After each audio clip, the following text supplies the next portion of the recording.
To create sites, firstly choose the domains you want to use. So let's use some example domains here.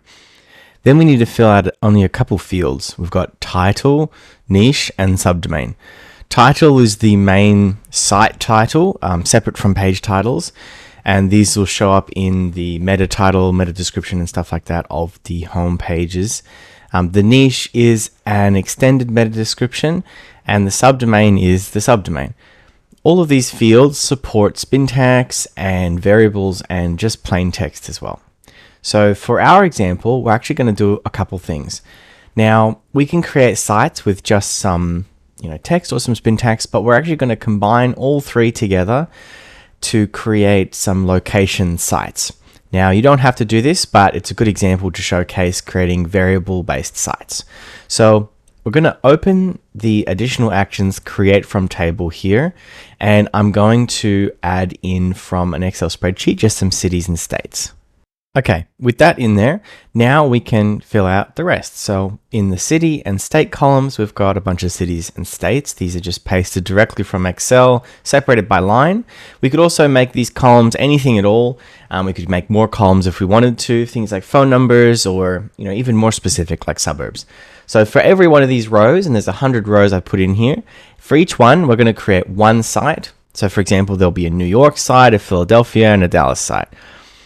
Up here, we can use that when we're creating these sites. We can use it in the title, we can use it in the subdomain and the niche. So for us, let's create some plumbing sites, localized plumbing sites.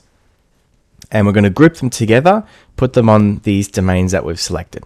So up here, let's start typing. We can type in some spin tags, plumbing, plumber, in, around, and then we're going to use double square brackets to include the variables. So we know down here under our names, we've got city and state.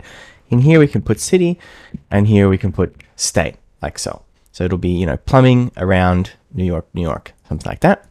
So we can paste this down. Just for expediency, I'm going to paste it down into all these fields. I'm going to cut out a little bit for the subdomain. Oops.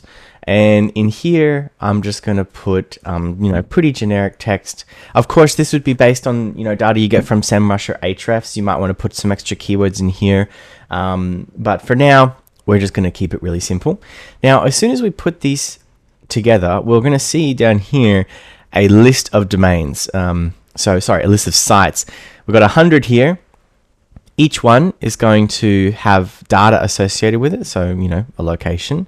We can see plumbing, Dallas, Texas. And if we hover over this, we'll see city and state in there. Now, this might not make a lot of sense just yet, but the reason we do this is we can launch a campaign to this entire network and each of the pages will automatically localize themselves.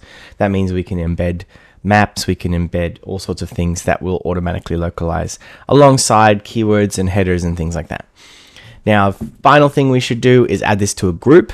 The benefit of adding it to a group is we can easily select this plumbing campaign when we go and launch our content so that we're not, sharing content across different sites. Maybe we have a set of sites for roofing. We don't want plumbing content on that.